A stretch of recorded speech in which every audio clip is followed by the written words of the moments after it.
제가 2008년에 뉴욕에서 미시간으로 이 그랜드 레피드로 이사 와서 지금이 2024년이죠. 그러니까 지금 뭡니까 16년인가요 벌써? 예. 그동안에 제가 그 교회에 이렇게 말씀을 증거하는 그 강사로 청빙을 받은 적이 딱 4번 있었습니다. 오늘까지 포함해서요. 근데 그 4번이 전부 다 우리 송승현 목사님이 섬기는 교회입니다. 우리 송승현 목사님이 저렇게 잘 봐주시고 그래서 제가 아주 신이 납니다. 감사합니다. 제가 휴가 때면 꼭 송승현 목사님 설교를 들으려고 말씀 들으려고 오는데 이렇게 휴가 때 은혜 받을 기회를 놓치고 이렇게 제가 과연 은혜를 잘 끼칠 수 있을지 부끄럽지만 어쨌든 한번 해보겠습니다. 제가 접하는 질문 중에 가장 어려운 질문이요. 목사님이 갖고 계신 교회의 비전은 무엇입니까? 물어보면요. 막연해집니다. 제가. 근데 그 교회의 비전이라는 것이 가만히 보면 그 목회 경험 그리고 그 목회가 놓인 상황 그것에 의해서 많이 좌우됩니다. 그래서 저는 곰곰이 생각하면 과연 제 비전이 뭐냐 그럴 때 그 상황적으로 볼 때요. 저는 1988년에 뉴욕으로 이민을 와서 1989년 1월서부터 뉴욕 퀸스에 있는 그 뉴타운 장로교회라고요. 제1장로교회, 그러니까 The First Presbyterian Church of Newtown이라고 퀸스에 있는 겁니다. 그 교회를 출석하기 시작했습니다. 그래서 저는 그 교회에서의 경험이 지금까지도 저의 경험입니다. 그래서 너의 비전이 뭐냐 그러면 저는 한인교회를 섬기더라도 그 다민족에 관심 있는 거. 우리 송승현 목사님이 목회를 그렇게 하시는 것 같아요. 참 한국 교회 중에서도 보기가 쉽지 않습니다. 이렇게 그 한인의 울타리를 넘어서서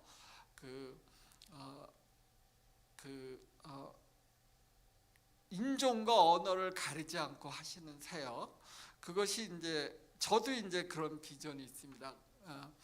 그리고 또 하나는 저는 이렇게 나이 드신 분들 교회를 많이 다녀가지고 저는 나이 드신 분들을 섬기는 게 제 비전입니다. 남들은 비전 그러면 청년에 대한 비전인데 저는 신방하고 나이 드신 분들 찾아가고 그리고 아픈 사람들 찾아가고 그러는 게 이제 저의 그 비전입니다. 이렇게 많은 사람들이, 많은 목회자나 교회 지도자들이 다양한 비전을 갖고 목회를 합니다. 그런데 과연 그런 비전을 통일할 수 있는 것이 과연 있는가? 교단마다 또 교회마다 목사님들의 경험마다 교회 상마다 비전이 다양한데 과연 통일할 수 있는 비전이 뭔가? 우리는 그 답변을 예수님 자신에서 찾을 수가 있습니다. 예수님 자신이 분명히 그런 비전을 갖고 사역을 하셨습니다. 주님이 부활하신 이후에 40일 동안 제자들과 함께 계셨습니다. 저희들이 오늘 성경 말씀 읽었지만요. 그 40일 동안 하신 일이 제자들에게 성경을 가르치신 겁니다. 모세오경, 예언서, 이스라엘 역사서, 시편 모든 걸 통합해서 40일 동안 예수님이 부활하시기 전에 제자들과 같이 숙식을 하시면서 그들에게 물론 말씀을 가르치셨지만 부활하신 이후 승천하시기 전까지 특별히 주님의 말씀 교육에 집중하셨습니다. 그런데 그 말씀의 주제가 주님께서 가르치신 말씀의 주제가 이겁니다. 사도행전 1장 3절에요. 해 받으신 후에 저에게 확실한 많은 증거로 친히 사심을 보이시며 하나님 나라의 일을 말씀하셨다 그랬습니다. 즉 예수님의 비전은 하나님의 나라의 하나님 나라가 주님의 비전입니다. 그 주님의 비전은 물론 예수님의 죽으심과 부활하심이라는 그런 역사적 사실은 나오기도 했지만 그것을 증거하는 성경에 기반한 비전입니다. 주님은 성경을 하나님의 나라의 관점에서 통일해서 보시면서 제자들에게 그것을 가르치셨습니다. 제자들의 관심도 역시 하나님의 나라가 제자들의 최고의 관심이었습니다. 저희가 모였을 때 예수께 묻자와 가로되 주께서 이스라엘 나라를 회복하시면 어떻습니까? 다시 말하면 하나님의 나라의 비전이 역시 제자들의 최고의 관심이었다 이겁니다.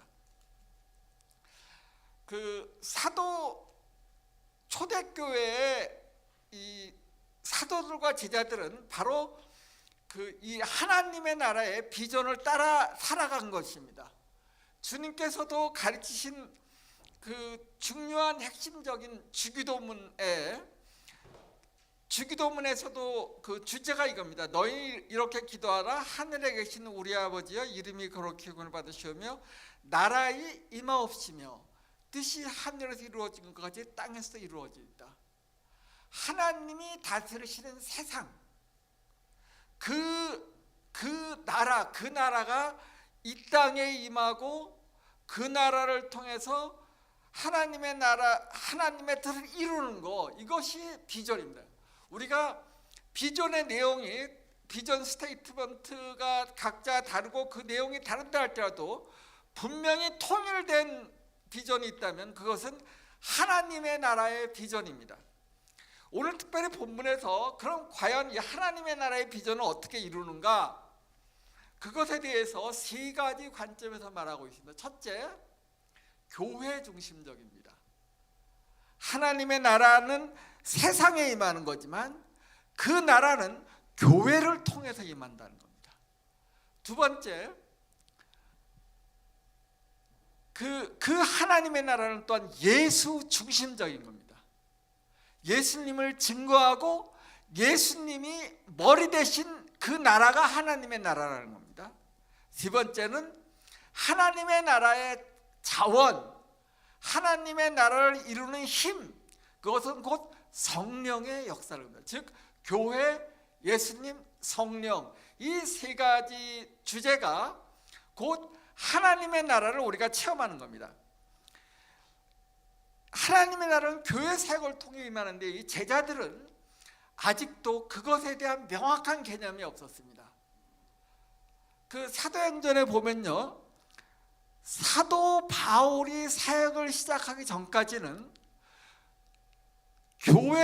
교회 개척 사역에 대한 구체적인 증거가 없습니다. 이방인에게 복음을 전하고 고넬료나 또는 그 이디오피아의 사신, 그에게 복음을 전하고 뭐 사마리아에게 복음을 전하고 그래서 교회가 생겨나기 시작하지만 본격적으로 사도 바울의 사역이 시작되면서 그 예수님이 가르치신 하나님의 나라의 사역은 교회를 온 세상에 심는 사역으로 시작합니다. 근데 제자들은요, 예수님께 뭐라고 물어보면요, 주께서 이스라엘 나라를 회복하심이 이때입니까? 이럽니다. 영어 성경에 보면요, 하나님의 나라를 이스라엘에게 회복하심이 이때입니까? 물론 우리말 번역이 모호하지만 아주 참 재미있는 번역입니다. 제자들에게는 하나님의 나라라는 개념은 곧 이스라엘 나라입니다. 이스라엘의 민족 중심의 나라고 이스라엘의 주도가 되는 나라고 이스라엘의 12사도가 하나님의 나라의 그 최고위 자리에 앉아서 다스릴 나라가 그 나라가 하나님의 나라입니다. 근데 주님의 나라는요, 주님은요, 그게 하나 생각이 다른, 주님은 교회를 통해서 온 세상 민족이 모여서 이루는 나라가 하나님의 나라입니다. 복음을 전하되 주님 말씀께 사마리아와 그리고 그 유대 땅 사마리아 그리고 이방 민족에까지 세상까지 주의 복음을, 하나님의 나라는 온 세상에 어느 특정한 특정한 민족을 중심으로 하는 것이 아니라 온 세상에 증거하는 하나님 나라, 온 세상 곳곳에 교회를 심음으로 그 교회를 통해서 하나님의 나라가 임한다는 겁니다. 그래서 주님께서 어떻게 하나님의 나라를 세우냐 할 때 주님께서 마태복음 28장 19절에 말합니다. 그러므로 너희는 가서 모든 족속으로 제자를 삼아 아버지와 아들과 성령의 이름으로 세례를 주고 내가 너희에게 명한 모든 것을 가르쳐 지키게 할지어다 이겁니다. 이것이 하나님의 나라의 비전입니다. 장차 임할 하나님의 나라의 풍경이 계시록 7장 9절과 10절에 이렇게 나와 있습니다. 이 일 후에 내가 보니 각 나라, 족속, 백성, 방언 아무라도 능히 셀 수 없는 큰 무리가 흰옷을 입고 손에 종려 가지를 들고 보좌 앞과 어린 양 앞에서 큰 소리로 외쳐가는데 구원하심이 보좌에 앉으신 우리 하나님과 어린 양에게 있도다. 이게 하나님 나라의 비전입니다. 하나님의 나라의 비전은 어떤 특정한 민족의 우수함이나 특정한 개인의 우월함이나 특정한 족속의 자랑에 근거하는 것이 아니라 모든 민족이 하나님의 형상을 갖고 있고 그리스도의 복음을 통해서 그 잃어버린 하나님의 형상을 개인적으로 성령의 거듭남으로 또 사회적으로 온 사회에 그리스도의 형상을 구현해서 온 민족이 화해와 그리고 섬김으로 살아가는 것이 하나님의 나라다 이겁니다. 저희들이 오늘 요즘 세상을 볼 때 세상이 비극이 난무합니다. 왜 그렇습니까? 바로 이 하나님의 나라가 이루어지지 않았기 때문입니다. 온 세상에 교회가 있지만 아직도 그 교회를 통해서 이스라엘 영토와 이스라엘 민족, 이방 민족 간의 갈등과 이런 걸 넘어서서 모든 세상 민족이 하나님의 형상으로 지음받은 자로서 그리스도의 형상을 따라 그들이 변화가 되고 그들이 겸손하게 모든 사람들을 하나님의 형상을 가진 자로 섬기며 그리고 교회와 사회가 그런 하나님의 형상을 공동체적으로 구현해낼 때 하나님의 나라가 임한다는 겁니다.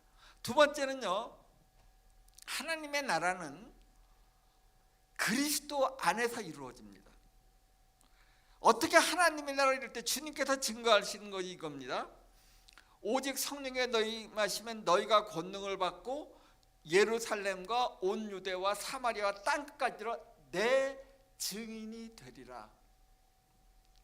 나를 증거하는 게 아닙니다. 나의 학력을, 나의 경력을, 나의 지혜를, 나의 지식을, 나의 가문을, 나의 나를 증거하는 게 아니다 이겁니다. 내 증인, 예수님의 증인이 되는 것이 곧 하나님의 나라다 이겁니다. 주님께서 하시는 말씀입니다. 그러므로 너희는 가서 모든 족속 제자를 삼아 아버지와 아들과 성령으로 세례를 주고 내가 너희에게 명한 모든 것을 가르쳐시키게 하라. 너희들의 철학과 너희들의 신학과 너희들의 성경 지식과 너희들의 열정을 그들에게 주입하라가 아니고 내가 너희에게 가르친 것, 내가 너희에게 본을 보인 것, 그것을 그들에게 주입하라 이겁니다. 교회를 누가 설립했습니까? 교회의 설립자는 예수님이십니다. 예수님이 십자가에 자기를 내던져 주시고 그 대가로 교회를 사신 겁니다. 그 교회의 생명의 역사는 예수 그리스도의 부활의 역사인 겁니다. 교회란 바로 이런 예수님의 구원의 역사의 결과물입니다. 주님이 왜 교회를 생산하기 위해서 이렇게 자기의 모든 것을 던지셨습니까? 하나님의 아들이 사람이 되셔서 십자가에 못 박혀 주시고 부활하심으로 이렇게 자기의 모든 인생, 그분의 모든 우리의 상상을 초월하는 겁니다. 창조전에 계신 하나님, 그분이 육화가 돼서 자기를 던져서 하신 목적이 뭡니까? 하나님의 나라를 이루는데, 그래서 주님이 이루신 게 교회를 세우신 겁니다. 교회가 바로 이런 게 교회입니다. 우리가 교회를 세우는 게 아니라 주님이 이미 터를 닦아서 세워놓으신 겁니다. 사도 바울입니다. 내가 하나님의 은혜를 따라, 고린도서 3장 10절에 내가 하나님의 은혜를 따라 지혜로운 건축자와 같이 터를 닦아두매 이는 그 위에 세우나 그러나 각각 그 위에 세우고 싶습니다. 그 닦아둔 것 외에 능히 다른 터를 세우자면 이 터는 곧 그리스도 예수시라. 이 터를 사도 바울이 만드는 것이 아니라 주님이 이미 터를 닦아놓은 그것이 교회고, 사도 바울이나 우리들이 하는 일은 그 터 위에 건물을 세워나가는 겁니다. 우리가 하는 일은 교회의 터를 닦고 교회의 터를 세우는 것이 아니라 그 터 위에 건물을 세워나가는 거예요. 근데 그 건물을 세워나가는 원리가 뭡니까? 비전이겠죠. 각자 갖고 있는 경험, 신학, 지식, 열심, 인적 자원, 물적 자원, 그런 것으로 교회를 세워나가겠죠. 물론요. 어떤 사람은 금을 투자하고 어떤 사람은 은을 투자하고 다양하게 투자해서 만들 겁니다. 그런데요, 그 교회를 세워나가는 원리가 있습니다. 그거는 교회의 터인 예수님과 그 외에 세워나가는 건물의 성격이 일치해야 되는 겁니다. 그 건물을 세울 때 그 터의 성격과 다른 걸 세우면 그게 문제가 되는 거예요. 그건 무너지는 겁니다. 주님도 말씀하시죠. 모래 위에 세운 성, 모래 위에 세운 집, 그건 무너지는 겁니다. 그리스도의 터 위에 세운 가건물, 그것은 흔들리지 않는 겁니다. 그래서 우리가 어떻게 교회를 세우냐, 우리가 어떻게 하나님의 나라를 세우냐, 우리는 그리스도의 증인이 되는 겁니다. 우리의 말, 우리의 행동, 우리의 사고, 이것을 통해서 나타내야 할 것은 우리의 영광, 우리의 능력, 우리의 자랑이 아니라, 우리가 가진 것이 아니라 그리스도의 영광, 그리스도의 은혜, 그리스도의 인격과 삶이 나타나는 겁니다. 그 로마서 1장 시작할 때 어떻게 시작합니까? 그리스도 예수의 종 사도는, 그러니까 사도로 부르심을 받아 하나님의 복음에서 따로 세워졌다. 근데 첫 번째 사도, 하나님의 복음을 위한 사역자. 근데 첫 번째는 뭐냐면 예수님의 종입니다. 우리가 사도건, 집사건, 목사건 간에 공통적인 것은 예수님의 종이라는 겁니다. 예수님의 시다발이라는 겁니다. 그래서 우리가 해야 될 일은 예수님께 충성하는 겁니다. 그래서 예수님을 우리의 말과 삶과 행동을 통해서 표현해내는 겁니다. 우리의 사역의 척도, 우리의 사역의 평가 기준, 우리의 삶의 평가 기준, 우리의 성공의 기준, 그것은 곧 예수 그리스도입니다. 예수님 당시에 사도들은 참으로 별 볼 일 없는 사람이었습니다. 근데 저희들 역사에 보면 이 사도들이나 이 그리스도인들이 로마 제국을 뒤집어 엎습니다. 그것이 어떻게 가능합니까? 이들은 그리스도의 구원의 은혜를 체험하고 그리스도께 충성스러운 삶을 사는 겁니다. 그들이 약했을 때 그리스도가 강해졌고, 그들이 패배할 때 그리스도가 승리했고, 그들이 옥에 갇힐 때 그리스도는 전진했고, 그들의 허물로 인해서 실패할 때는 그리스도의 은혜가 풍성해서 그리스도의 구원의 은혜가 풍성하게 나타납니다. 그들이 한 일 하나는 그리스도의 은혜에 복종하는 삶을 살아갑니다. 그것이 우리를 부르신 목적입니다. 로마서에도 나와 있지만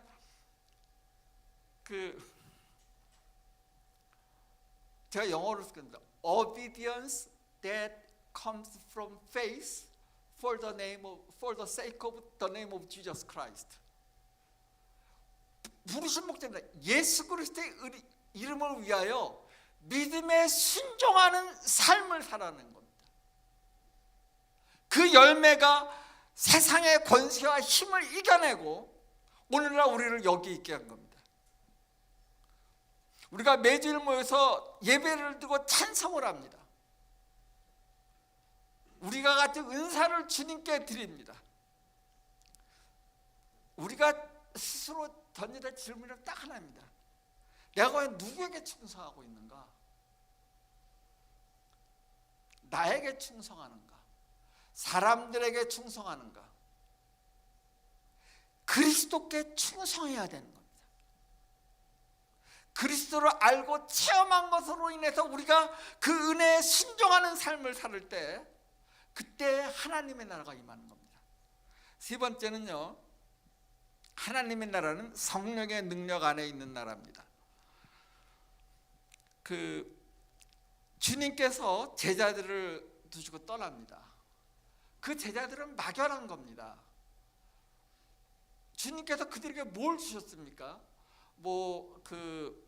공산 혁명할 때 농민들에게 무기를 공급했던 혁명가들, 체게베라, 있지 않습니까? 러시아 혁명. 그리고 오늘날 우리도 보지만 어떤 극우 또는 극좌이점을 가지고 무기를 들고 사람을 해하는 것. 그들에게 주님이 무기를 주신 것도 아니고 재물을 남기신 건 아닙니다. 주님이 오직 그들에게 명령하시고 너희들은 예루살렘에 가라. 가서 오직 하나만 기다리는 게 뭡니까? 성령을 기다려라 하는 겁니다. 내가 너희를 요한복음 14장 18절과 25절을 보면 내가 너희를 떠난다. 너희들 스스로 너희는 고아처럼 생각하는데 그렇지 않다. 내가 떠나는 게 너에게 유익인데, 왜냐하면은 아버지께서 내 이름으로 성령을 너에게 보내시고 그 성령이 너희를 가르치고 성령이 내가 너에게 말한 모든 것을 기억나게 하신다 이겁니다. 기독교는요, 타 종교와 구분되는 게 있다면 기독교는 역사의 종교라는 겁니다. 사도행전 1절과 3절을 보면 주님은 누구를 통해서 교회를 시작하셨는가 하는 게 나옵니다. 특별히 그렇게 하면서 저희에게 확실한 많은 증거로 친히 사심을 나타낸다. 누가복음과 사도행전이 강조하는 것은 우리는 역사적 사실을 증거한다는 거죠. 우리가 눈으로 보고 우리가 손으로 만지고 우리가 체험하는 것을 기록한다는 겁니다. 우리는 소설을 쓰는 게 아니라는 겁니다. 우리는 종교를 창조한 것도 아니고 우리의 종교적 상상력과 우리의 주관적 체험으로 그리스도를 그려내는 것이 아니라 우리가 보고 우리가 만지고 우리가 들은 그리스도의 죽음과 부활을 체험한 자로서 우리가 이거를 기록한다는 겁니다. 그래서 초대교회 사도들은 십자가에 달리시고 죽으시고 무덤에 놓이신 주님을 목격한 자들이고, 그것에 그치게 무덤에 들어가신 부활의 그리스도를 만나고 그 말씀을 듣고 그와 함께 거하고 그분이 하늘로 오르신 것을 친히 기억한다. 역사적 사실을 기억하는 겁니다. 이것은 어떤 특정한 단체나 인물들의 이상이나 환상이나 이것이 아니라 상상력의 발달이나 철학의 소산이나 지식의 열매가 아니라 예수 그리스도를 만난 체험의 열매라는 겁니다. 근데 이걸 누가 받아들이는 겁니까? 이 역사적 사실을, 이런 객관적 사실을 누가 주관적으로 깨닫는 겁니까? 이 객관적 주님의 죽음과 부활을 우리의 이성과 우리의 감성과 우리의 의지가 어떻게 수용할 수 있습니까? 그거는 성령의 능력입니다. 아무도 성령으로 말미암지 않고는 예수 그리스도를 구주로 고백할 수가 없습니다. 우리가 아무리 환상을 보고 우리가 아무리 신비한 체험을 하고 우리가 아무리 기적을 행한다 할지라도 그 안에 그리스도에 대한 체험, 그리스도에 대한 객관적인 증거, 말씀의 증거가 없다면 그것은 의미가 없는 겁니다. 성령은 우리에게 예수 그리스도의 증인으로 오신 겁니다. 주님은 제자들에게 너희들이 이 산에 머물러 있어라 그러면 성령이 임하라 이렇게 말씀하지 않았습니다. 여기서 기도해라, 산상기도해라, 예루살렘에 가라. 그게 어딥니까? 예수 그리스도를 핍박하고 죽인 자들이, 단체들이 살기가 등등해서 그를 따르는 자들을 기다리는 곳입니다. 거기서 거기 가면 그들이 할 수 있는 오직 성령을 기다리는 것밖에 없습니다. 우리가 성령을 기다린다 하면 하나님 앞에 우리의 연약함과 부족함과 그리고 무능력함을 고백하고, 우리가 고아와 같은 자들이고 주님께서 성령으로 은혜를 주시지 않으시면 내가 아무것도 할 수 없다는 고백이 되는 겁니다. 성령을 체험하고 성령을 따른다는 것은 나를 전적으로 부인한다는 겁니다. 성령을 통해서 나의 전적 부패를 깨닫는 거고, 성령을 통해서 내가 할 수 있는 것이 아무것도 안 깨닫는 거고, 성령을 통해서 내가 아무리 노력해도 성령께서 인도하시지 않으면 아무것도 할 수 없다를 고백하는 겁니다. 그래서 우리는 성령의 은혜를 위해서 우리 자신을 부인하고 기도에 전념하는 겁니다. 말씀을 묵상하고. 그래서 성령의 능력이 아니면 우리가 하나님의 나라를 이룰 수 없다는 겁니다. 그래서 우리의 하나님의 나라의 비전에 따른 사역은 실패할 수가 없는 겁니다. 교회는 죽을 수가 없습니다. 교회의 터가 그리스도이기 때문이고, 그리고 교회를 통해서 우리는 그리스도의 영광을 나타내는 겁니다. 요한복음 1장 14절을 보면 제자들이, 요한복음에서 영광의 지점은 예수님의 십자가에 달렸습니다. 제자들이 예수님을 보며 그를 통해서 하나님의 거하시는데 영광과 은혜를 보는 겁니다. 세상이 우리를 볼 때 우리를 보고 우리의 그 교회 굉장해. 그것이 아니라 그 교회를 통해서 그리스도의 형상이 세상에 증거되는 겁니다. 우리는 우리의 이름을 나타내는 것이 아니라 우리를 죽이고 그리스도의 십자가를 지고 성령을 의지하며 나갑니다. 예수님의 하나님 나라의 전략, 교회를 세우고 예수님을 본받게 하고 성령의 능력을 의존하게 하는 겁니다. 그럴 때 온 세상은 변화되는 겁니다. 기도하겠습니다. 사랑해 주님 감사합니다. 저희들이 이렇게 모여서 주님께 찬양하고 예배드렸습니다. 이 얼마나 커다란 영광입니까? 주님께서 이 아름다운 교회를 창조하셨습니다. 우리 송승원 목사님과 그리고 노 목사님, 그리고 우리 여러 집사님들, 귀하신 섬기는 분들, 우리 사모님 모두 다 주님께서 축복하셔서 이들을 통해서 주님의 나라가 더욱더 용맹전진하며 모든 이들에게 주님의 기쁜 소식을 전하고 온 세상 민족을 화해로, 주님의 사랑으로, 주님의 은혜로 끌어들이는 그런 놀라운 역사를 이루어 주실 줄 믿습니다. 감사하며 예수님 이름으로 기도합니다. 아멘.